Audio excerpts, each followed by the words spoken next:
आप सभी का हमारे इस यूट्यूब चैनल में स्वागत है। आज हम लोग इस वीडियो में क्लास 12 के एक इम्पॉर्टेंट टॉपिक इलेक्ट्रिक फ्लक्स के बारे में जानेंगे। तो चलिए समझते हैं कि आखिर इलेक्ट्रिक फ्लक्स होता क्या है। तो इलेक्ट्रिक फ्लक्स क्या होता है, तो किसी भी सरफेस पर जो electric field line perpendicular draw pass करता है, मतलब 90 डिग्री एंगल बना के क्या होता है, पास करता है, तो उस सब लाइन का ही टोटल नंबर को हम लोग क्या बोलते हैं, इलेक्ट्रिक फ्लक्स। पहले इसका डिफिनेशन को समझेंगे, देन आफ्टर इसका एक्सप्लेनेशन को। तो इलेक्ट्रिक फ्लक्स को हम लोग लिखेंगे कैसे, तो इलेक्ट्रिक फ्लक्स लिख सकते हैं the total number of electric field lines, the total number of electric field lines normally passes through any closed surface is known as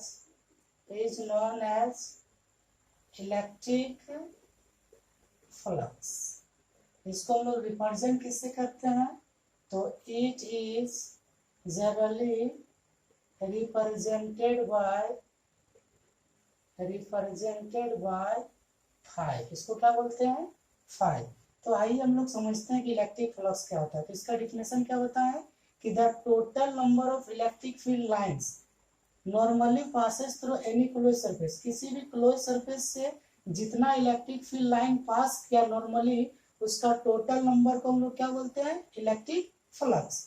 इसको हम लोग एक डायग्राम से समझते हैं। मान लेते हैं कि एक मेरा क्लोज सरफेस कैसा है, इस तरह से क्लोज सरफेस है, ठीक है। दैट मीन्स अगर मान के चलते हैं कि ये मेरा हाथ है, तो ये मेरा प्लेन है, तो इस पर इस तरह का जो एंगल बना के पास करेगा 90 डिग्री होगा।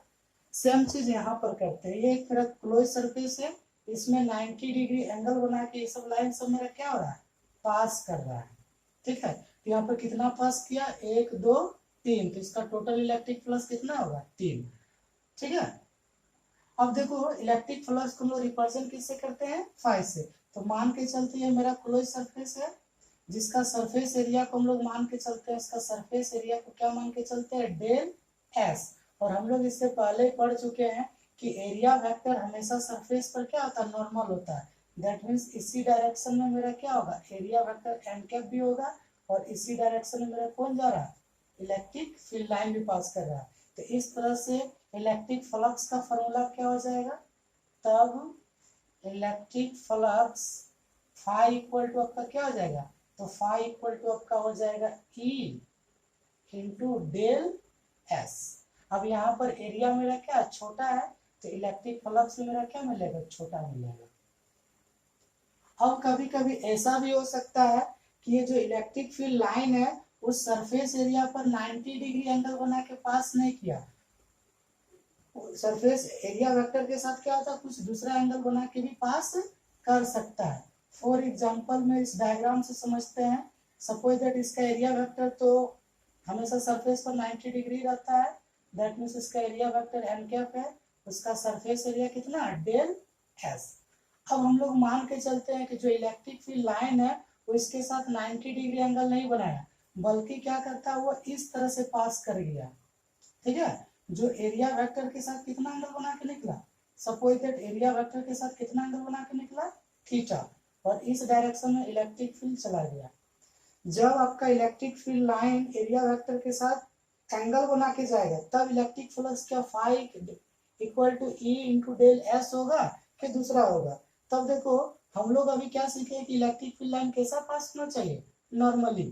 तो इस फिगर में तो ये नॉर्मली पास नहीं हुआ है, तब हम क्या करेंगे, इस ई का 2 कंपोनेंट तोड़ेंगे, ठीक है।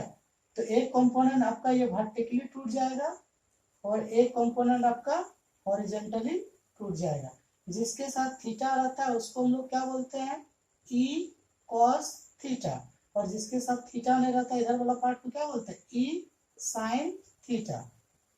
अब इस डायग्राम में आप देखिए कि कौन सा इलेक्ट्रिक फील्ड, ई साइन थीटा कि ई कॉस थीटा परपेंडिकुलर पास किया है। तो हम लोग देखते हैं कि एरिया वेक्टर परपेंडिकुलर ही रहता है, उसी के डायरेक्शन में कौन क्या आया, ई cos theta. That means E cos theta क्या किया, इस सरफेस एरिया से नॉर्मली पास किया। तब इलेक्ट्रिक फ्लक्स में हम लोग तब फॉर्मूला तब क्या लेंगे, तब ये फॉर्मूला आपका चेंज हो जाएगा और डेल फाई इक्वल टू क्या हो जाएगा, तो यहाँ पर इलेक्ट्रिक फील्ड ई होता था, अब उसके जगह पर क्या काम करेगा, ई cos थीटा, और एरिया वेक्टर डेल एस होता था, तो यहाँ पर भी डेल एस ही है।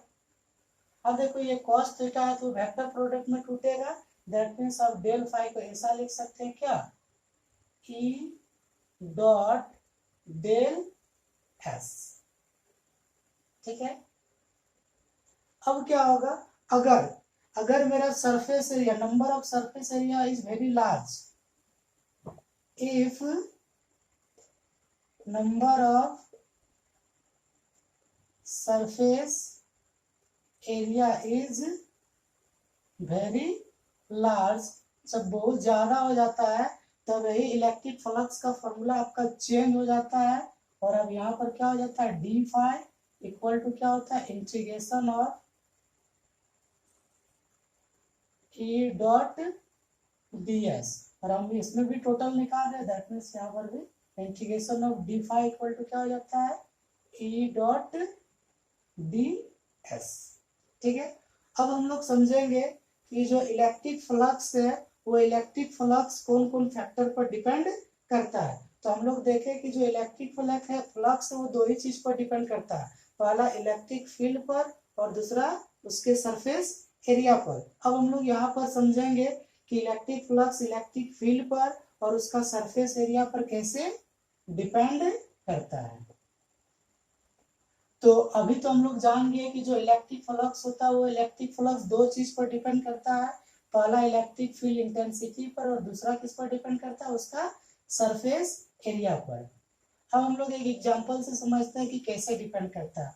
फॉर एग्जांपल अभी मान के चलते हैं कि इलेक्ट्रिक फील्ड मेरा क्या है, कांस्टेंट है, मतलब दोनों सरफेस के लिए क्या होगा, इलेक्ट्रिक फील्ड का वैल्यू सेम होगा। एक बार ये सरफेस एरिया ये बना है और ये वाला सरफेस एरिया ये है।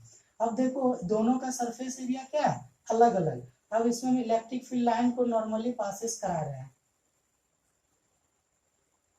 अब अगर आपसे पूछा जाएगा कि स्मॉल वाला सरफेस एरिया का टोटल इलेक्ट्रिक फ्लक्स कितना है, तो इससे केवल कितना लाइन पास किया, एक दो, इसका इलेक्ट्रिक फ्लक्स दो होगा। लेकिन अगर इसमें बड़ा वाला सरफेस एरिया के लिए पूछेगा तो इलेक्ट्रिक फ्लक्स कितना है, तो इसमें कितना लाइन पास किया, एक दो तीन चार, तो इसका इलेक्ट्रिक फ्लक्स क्या है, चार। आपका ई का वैल्यू जब सेम था तो एरिया छोटा होने से इलेक्ट्रिक फ्लक्स क्या हो गया, कम हो गया, और एरिया ज्यादा होने से इलेक्ट्रिक फ्लक्स क्या हो गया, ज्यादा हो गया। तो इससे तो हम लोग समझ गए कि इलेक्ट्रिक फ्लक्स किस पर डिपेंड करता है, सरफेस एरिया पर। अब हम लोग समझेंगे कि इलेक्ट्रिक फ्लक्स आपका इलेक्ट्रिक फील्ड पर कैसे डिपेंड करता है। तो इस बार हम लोग क्या करते हैं, इस बार उसका सरफेस एरिया को हम लोग क्या करते हैं, कांस्टेंट रखते हैं, मतलब एरिया दोनों के लिए क्या होगा, सेम होगा। अब हम लोग जानते हैं कि जो इलेक्ट्रिक फील्ड होता है वो दो तरह का होता है, एक होता है आपका स्ट्रॉन्ग इलेक्ट्रिक फील्ड और एक होता है आपका क्या, वीक इलेक्ट्रिक फील्ड। हम लोग जानते हैं कि स्ट्रॉन्ग इलेक्ट्रिक फील्ड में क्या होता है, इलेक्ट्रिक फील्ड लाइन सब सामने सामने होता है, और वीक में क्या होता है, इलेक्ट्रिक फील्ड लाइन दूर दूर होता है। हम मान के चलते हैं कि इसमें मेरा स्ट्रॉन्ग इलेक्ट्रिक फील्ड है, तो जब स्ट्रॉन्ग इलेक्ट्रिक फील्ड होगा तो इलेक्ट्रिक फील्ड लाइन सब आपस में क्या होगा, सामने सामने होगा। ठीक है, अब इस सरफेस एरिया के लिए मान के चलते इलेक्ट्रिक फील्ड लाइन मेरा क्या है, वो वीक है, तो इसमें इलेक्ट्रिक फील्ड लाइन आपका क्या होगा, दूर दूर होगा। अब देखो जब इलेक्ट्रिक फील्ड स्ट्रॉन्ग है और जब एक बार इलेक्ट्रिक फील्ड क्या है, वीक है, लेकिन दोनों के लिए सरफेस एरिया सेम है, तो जब आपका इलेक्ट्रिक फील्ड स्ट्रॉन्ग हुआ तब सर इलेक्ट्रिक फ्लक्स कितना हो गया, 1 2 3 4 5 6, और जब वीक हुआ तो कितना हो गया, 1 2 3। तो देखो सरफेस एरिया कांस्टेंट है, लेकिन जब इलेक्ट्रिक फील्ड का वैल्यू चेंज हुआ, स्ट्रॉन्ग से वीक हो गया, तो आपका इलेक्ट्रिक फ्लक्स क्या हो गया, चेंज हो गया। तो इससे पता चलता है कि इलेक्ट्रिक फ्लक्स किस पर डिपेंड करता है, इलेक्ट्रिक फील्ड पर। अब आगे सीखेंगे कि जो इलेक्ट्रिक फ्लक्स होता है उसका यूनिट क्या होता है। तो हम लोग जानते हैं कि इलेक्ट्रिक फ्लक्स फाई बराबर क्या होता है, ई इंटू डेल एस। तो हम लोग जानते हैं कि उसका यूनिट क्या हो सकता है, तो इलेक्ट्रिक फील्ड, आपका इलेक्ट्रिक फील्ड का यूनिट क्या होगा, तो ई का ई बराबर हम लोग पढ़े हैं F by Q। तो इस फॉर्मूला से इलेक्ट्रिक फील्ड का यूनिट क्या हो गया, न्यूटन पर कूलम।